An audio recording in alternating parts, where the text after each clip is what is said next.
بسم الله الرحمن الرحيم.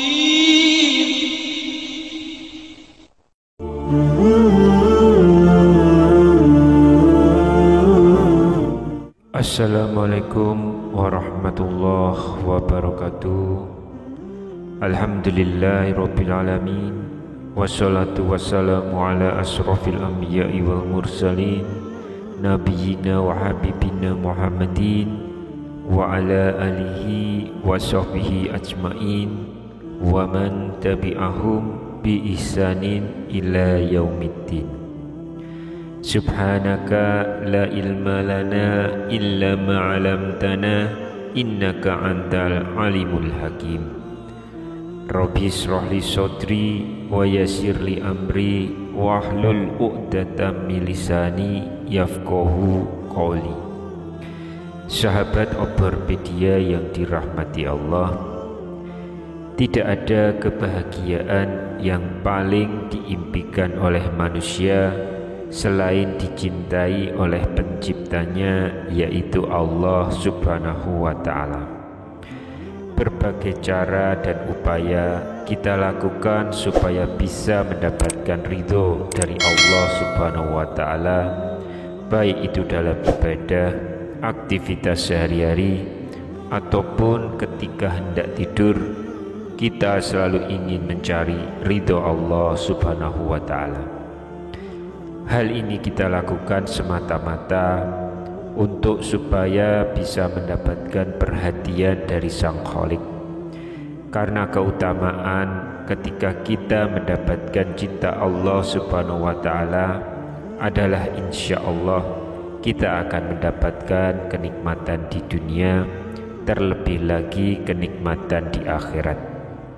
Rasulullah Shallallahu Alaihi Wasallam pernah bersabda, apabila Allah mencintai seorang hamba, maka dia menyeru kepada Jibril, sesungguhnya Allah mencintai fulan, maka cintailah ia.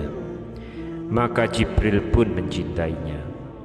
Lalu Jibril menyeru ke penduduk langit, sesungguhnya Allah mencintai si fulan, maka cintailah ia. Maka penduduk langit pun mencintainya. Setelah itu kecintaannya diteruskan kepada penduduk di bumi. Hadis riwayat Bukhari. Sahabat yang dirahmati Allah, lalu apa ciri-ciri yang muncul jika kita mendapatkan sayang dari Allah? Ciri yang pertama yaitu dibukanya pintu amal soleh sebelum kematian.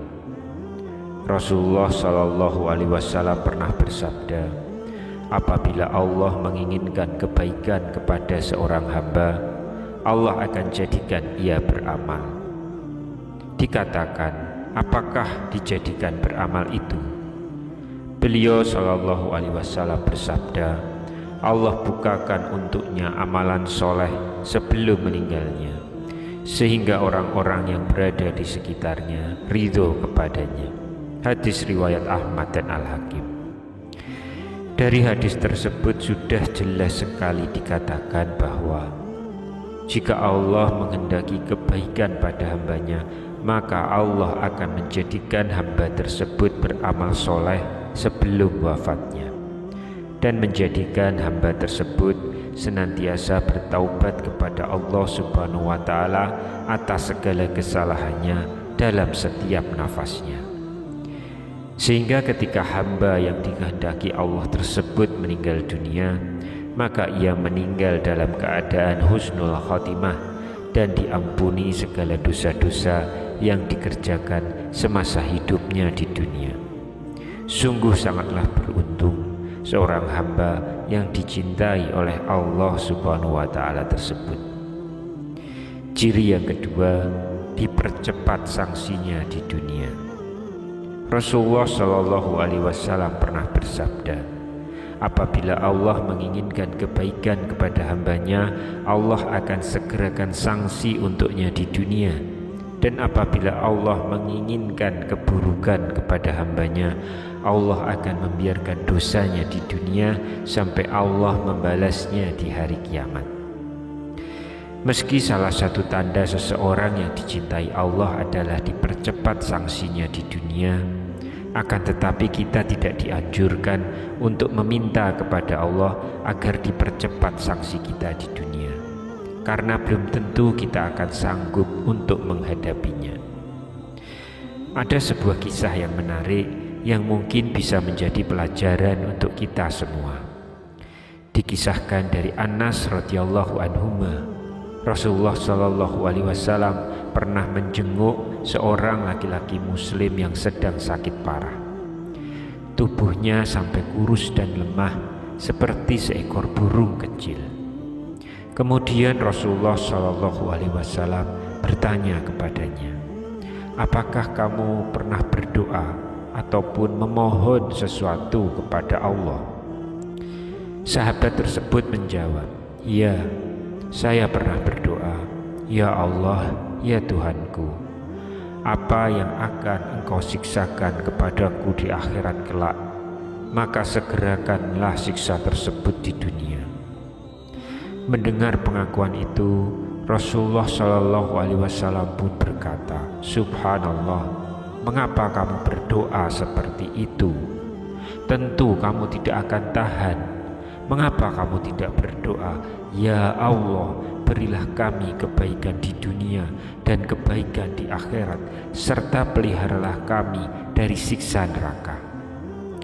Lalu Rasulullah berdoa kepada Allah untuk sahabat tersebut, dan akhirnya pun Allah menyembuhkannya. Hadis riwayat Muslim. Sahabat yang dirahmati Allah, mungkin dari kisah tersebut kita memiliki sedikit gambaran bahwasanya siksa akhirat itu sangatlah berat. Untuk itu, kita tidak dianjurkan untuk meminta sanksi siksaan tersebut diturunkan kepada kita semasa kita masih hidup di dunia.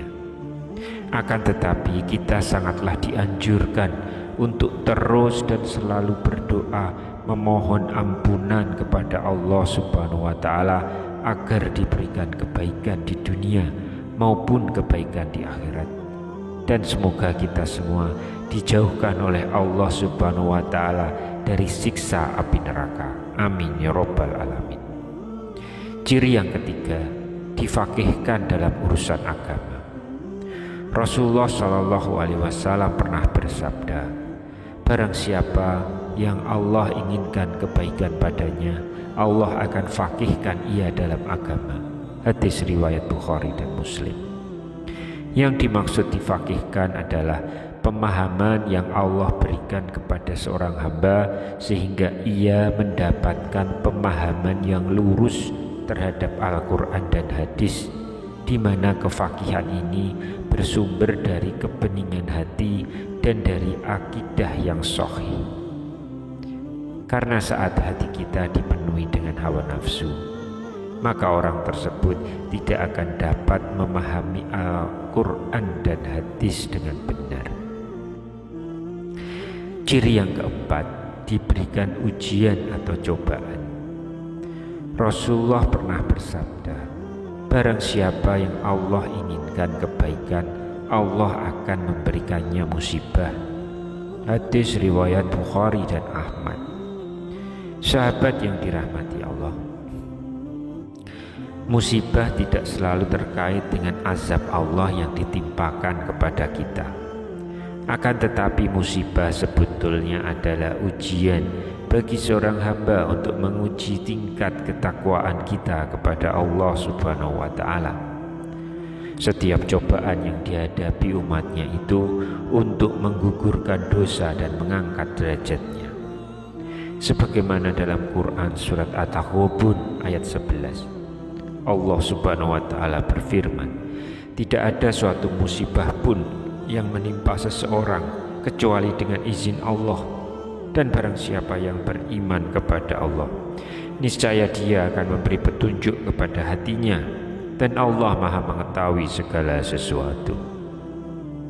Dalam ayat tersebut sudah jelas dikatakan bahwa semua ujian datangnya dari Allah Subhanahu wa Ta'ala, dan bagi siapapun yang berserah diri ketika mendapat ujian dari Allah, maka Allah akan memberikan petunjuk kepada hati orang yang sedang diuji supaya mendapatkan kebaikan dari ujian tersebut. Untuk itu, apabila kita sedang diuji dengan pangkat atau jabatan, berendah hatilah, bertawaduklah, supaya kita terhindar dari kesombongan. Apabila kita sedang diuji dengan rezeki atau harta kekayaan, hendaknya kita semakin rajin bersedekah dan membantu orang-orang yang sedang dalam kesusahan. Dan apabila kita sedang diuji dengan umur yang panjang, maka hendaknya kita gunakan sisa umur tersebut untuk selalu berbuat kebaikan, memperbaiki amal perbuatan, dan terus mohon ampun kepada Allah Subhanahu wa Ta'ala. Insya Allah, dengan cara yang seperti itu, kita bisa menjadi manusia yang dicintai Allah Subhanahu wa Ta'ala. Amin ya Rabbal Alamin. Ciri yang kelima, diberikannya kesabaran. Tidaklah seseorang diberikan dengan sesuatu yang lebih baik dan lebih luas dari kesabaran. Hadis riwayat Bukhari dan Muslim.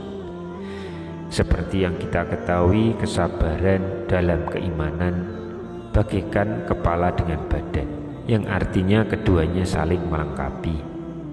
Begitu juga dengan iman seseorang. Iman tak akan hidup dalam diri kita kalau tanpa dibarengi dengan kesabaran. Dan untuk bisa menjalankan perintah Allah dan menjauhi setiap larangannya, iman dan kesabaran sangatlah diperlukan, karena iblis dan bala tentaranya tak akan pernah tinggal diam untuk menyesatkan manusia dari jalan Allah. Oleh karena itu, marilah kita semua berdoa, semoga kita semua bisa menjadi salah satu di antara hamba-hamba yang dicintai oleh Allah Subhanahu wa Ta'ala. Amin ya Rabbal Alamin. Demikian yang bisa saya bagikan pada kesempatan kali ini. Semoga pembahasan ini dapat memberikan manfaat untuk kita semua. Wassalamualaikum warahmatullahi wabarakatuh.